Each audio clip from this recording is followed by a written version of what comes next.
Hello, moi c'est Émilie et je vous accompagne vers une vie plus simple mêlant zéro déchet, slow life et minimalisme. Le tout de manière bienveillante et positive. En 2016, j'ai pris un grand tournant dans ma vie en me lançant dans la réalisation de mes propres produits maison. Et tout s'est enchaîné super vite.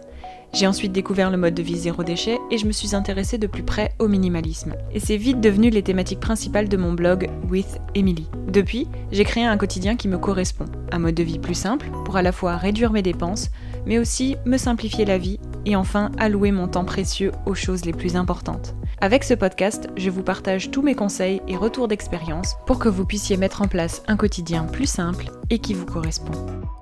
Alors je commence cet épisode par une petite parenthèse. Mon atelier Préparer et organiser son voyage minimaliste est désormais disponible. On parle à la fois de l'organisation simplifiée de l'itinéraire en passant par le budget minimaliste pour la préparation de votre voyage, mais aussi la préparation et l'organisation de vos bagages minimalistes.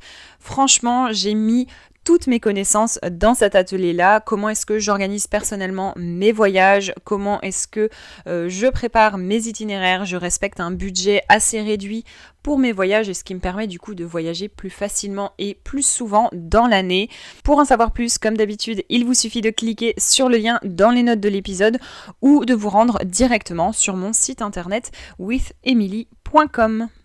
Bienvenue dans ce nouvel épisode du podcast Une vie plus simple. Aujourd'hui, on va parler minimalisme et plus précisément quelques questions à se poser avant d'adopter sur le long terme des pratiques minimalistes dans votre quotidien.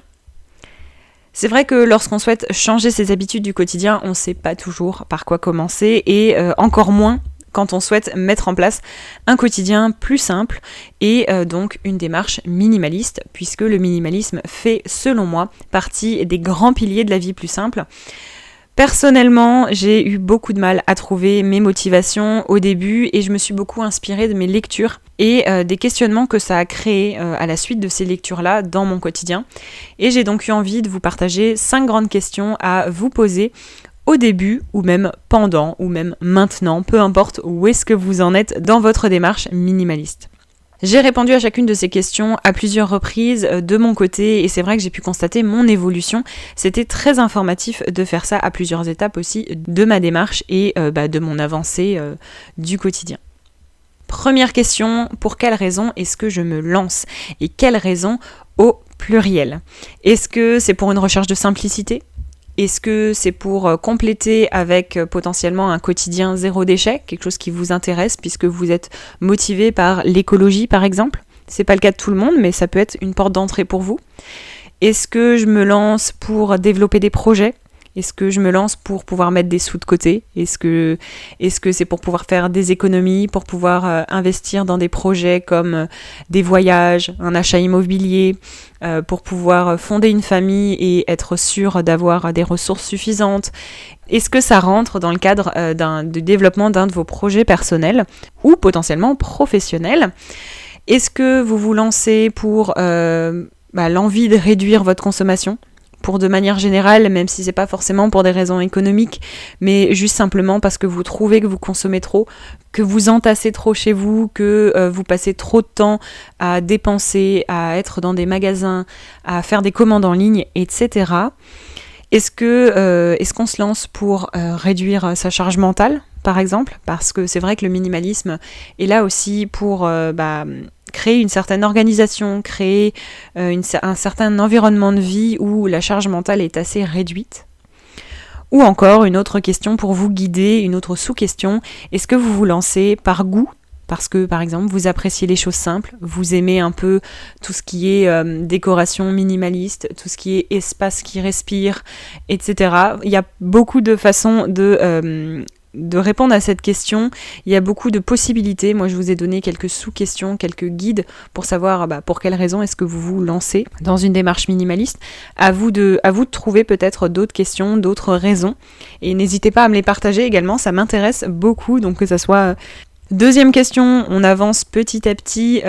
Qu'est-ce que vous inspire le mot minimalisme ? C'est vrai que c'est important, selon moi, de mettre à plat ses premières idées, en fait, vis-à-vis du minimalisme de manière générale. Parfois, ça peut être des idées un peu clichés, Et c'est pas grave, on commence tous par là.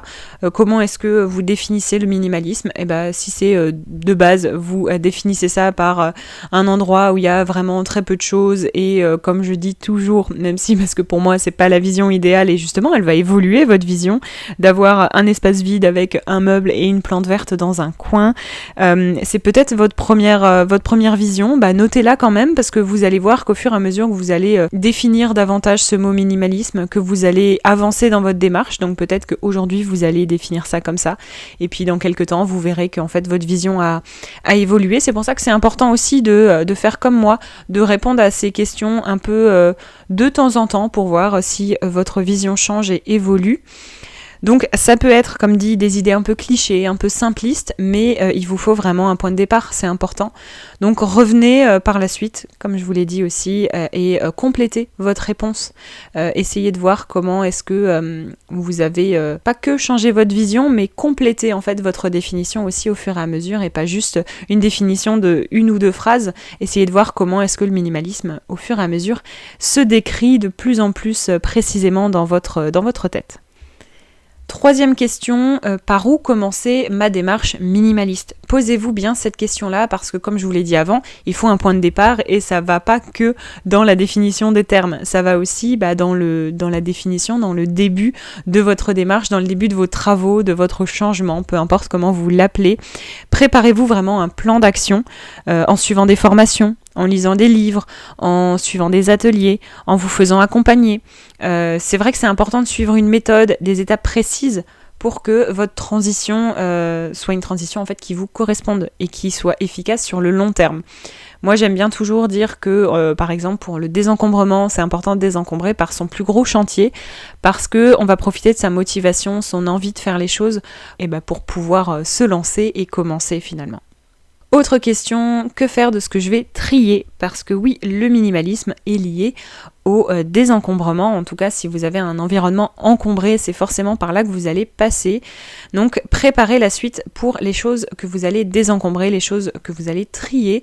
Où est-ce qu'ils peuvent aller ? À qui ils peuvent aller ? Parce que désencombrer, faire du tri, simplifier son quotidien, ça demande aussi de la préparation et ça demande une certaine méthode. Ça permet de s'en sortir plus facilement. Et aussi d'avoir une méthode simple pour ne pas se sentir surchargé. Vous pouvez jeter un œil à mes ressources là-dessus, notamment j'ai un kit désencombrement qui est disponible depuis mon site internet pour vous guider avec des fiches outils dans votre désencombrement. Allez jeter un coup d'œil, les ressources risquent d'évoluer aussi dans les prochains temps, donc vous trouverez sûrement votre bonheur. Je vous mets bien évidemment dans les notes de l'épisode le lien vers ma page ressources, comme ça vous pourrez aller jeter un coup d'œil et voir si vous trouverez votre bonheur parmi les ressources que je vous propose. Dernière question à se poser avant de vous lancer dans une démarche minimaliste, en tout cas selon moi. On peut aller bien plus loin, mais je me suis dit qu'il y a 5 questions, ce serait suffisant, notamment si vous voulez revenir dessus. Compléter, changer votre vision et voir si vous avez évolué au fur et à mesure. C'est de se poser la question de où trouver l'inspiration pour sa démarche minimaliste. Selon moi, c'est important de rester inspiré, de se sentir inspiré, de continuer de s'informer, de lire, etc. sur ce sujet-là. C'est-à-dire qu'en notant vos différentes sources d'inspiration, vous aurez toujours de quoi vous motiver lorsque vous n'aurez plus trop vers quoi vous tourner. Personnellement, j'utilise beaucoup Pinterest pour de l'inspiration visuelle, mais aussi Instagram. On trouve pas mal d'éléments, de photos inspirantes sur Instagram. Donc ça, c'est pour le côté visuel. Et pour le côté un peu plus contenu, culture, méthode, etc., les livres numériques sont très importants, moi, dans ma recherche d'inspiration, mais aussi des livres physiques, mais moi, je lis beaucoup de manière numérique parce que je lis beaucoup et que ça serait beaucoup de choses à gérer dans ma bibliothèque au niveau encombrement, puisque d'autant plus que je lis en anglais, donc c'est pour moi actuellement difficile d'aller en bibliothèque pour trouver mes lectures, mais vous pouvez très bien lire davantage en allant en bibliothèque et pour pouvoir trouver votre inspiration, il y a largement de quoi faire dans des livres traduits ou des livres même francophones dès le départ. Et du coup, j'enregistre personnellement, moi, des captures d'écran de mes livres numériques pour me faire un peu des petits rappels pour mon inspiration non visuelle, on va dire écrite. Et donc, je cumule ça avec des inspirations visuelles comme Pinterest ou Instagram. J'espère que cet épisode vous a plu et vous a donné quelques pistes de réflexion pour adopter des pratiques minimalistes durables dans votre quotidien. N'hésitez pas, comme je vous l'ai dit plusieurs fois, à revenir sur vos réponses, à vous reposer les mêmes questions pour voir votre évolution, suivre votre évolution et aussi rester fier de vous, parce que quand on voit qu'on évolue, on est d'autant plus fier de soi, du chemin parcouru, etc. Nous, on se donne rendez-vous dans 15 jours pour un prochain épisode, pour d'autres conseils autour de la vie plus simple. En attendant, n'hésitez pas à partager cet épisode autour de vous et à mettre 5 étoiles sur Apple Podcast et même sur Spotify. À bientôt! Merci d'avoir écouté cet épisode de Une vie plus simple jusqu'à la fin. Si vous avez apprécié, n'hésitez pas à vous abonner au podcast et à le partager autour de vous. Retrouvez toutes les notes et ressources mentionnées dans l'article dédié sur withemily.com. Et si vous souhaitez rejoindre la communauté, n'hésitez pas à vous inscrire à la newsletter depuis le site internet. Et je vous dis à bientôt pour un nouvel épisode de Une vie plus simple.